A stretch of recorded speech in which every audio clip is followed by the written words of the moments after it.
Hello বন্ধুরা, কেমন আছো সবাই? আশা করি সবাই ভালো আছো।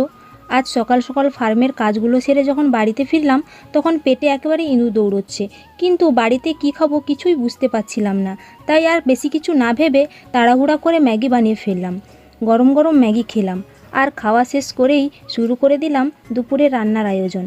আজকের আমার শাশুড়ি মা বরজের কাছ থেকে সাউর ডাঁটা নিয়ে এসেছিল, তাই ঠিক করলাম সাউর ডাঁটা দিয়ে একটা সুন্দর তরকারি হবে। আর তার সঙ্গে আজ বাজার থেকে নিয়ে আসা একদম টাটকা ইলিশ মাছও রয়েছে, কিন্তু ইলিশ মাছটা কিভাবে রান্না করব সেটা কিছুতেই মাথায় আসছিল না।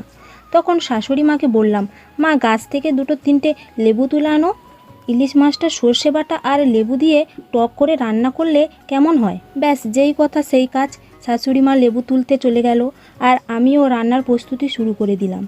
সরিষা বাটা, মশলা আর লেবু দিয়ে এবার ইলিশ মাছের টক রান্না হবে।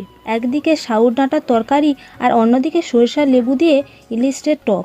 আজকে দুপুরের মেনু কিন্তু জমে একেবারে রাজকীয়। বন্ধুরা, তোমরা হলে ইলিশ মাছটা কী দিয়ে রান্না করতে? কমেন্ট করে অবশ্যই জানিও।